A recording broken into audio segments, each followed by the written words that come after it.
சேலை கெட்டும் பெண்ணுக்கு ஒரு வாசம் உண்டு வானத்து இந்திரனே வாருங்கள். ஓ சந்திரன் என்ன செல்லு இதுல ஒரு பையன் உண்டுல்ல மார்சல் ஒரு பையன். ஆமா மார்சல் ஏன் அதுக்கு இப்போ இது என்ன ஒரு பெரிய பையன் சம்பந்தம் அது. ஆடா பைத்தியாரா பையல உங்க வீட்டுக்கிட்ட கிணறு ஒண்ணும் இல்லையா பால் அடைஞ்ச கிணறு அந்த ஒரு வகைக்கு உதாதுல எள்ளு போல மழை தூத்தாண்டா வண்டி எடுத்துட்டு வெள்ளம் அடிச்ச பையாவும் இந்த பையில எங்க போனான்னு உணர்ந்து தெரியாது இதுல வாரச்சு நான் எங்க போச்சு. ஹலோ ஹலோ இது செல்வண்ணன் தானே?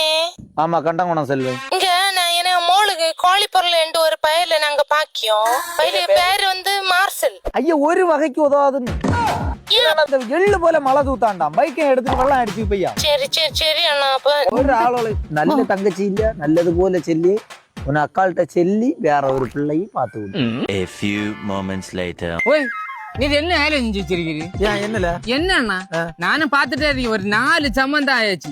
4 இடத்துல எனக்கு இப்பதான் தெரியுது செல்வம் விலைக்கான். இன்னைக்கு நான் தட்டி முட்டி எப்படியோ கொண்டு போய் என்கேஜ்மெண்ட் முடிச்சு பெண்ணா பாக்க மோதிரம் போட போறேன். அங்க வச்சுட்டு எல்லாம் செல்வம் விலைக்குனா இந்த பையன் வெள்ளம் அடிப்பான். நான் வெள்ளம் அடிச்சா நீர் கன்றா போய் ஊத்தி தந்தீரு.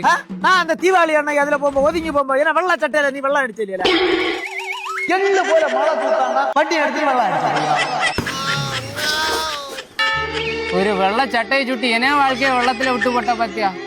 வழங்க மாட்டேன் அவசரம் வெள்ளம் தர கூட எனக்கு ஒரு நாதி இல்லாத ஆக்கி போட்டு இப்படிதான் இருந்தேலாம் வழங்க மாட்டேன். எத்தனை பாய்க்கள வாழ்க்கையை தீக்குதியா கெட்டுயா நல்ல நாங்க மட்டும் கட்டப்பட்டு கட்டணும் உன்னோட நிறுத்தணும் உங்களை இன்னும் கட்டணுமா?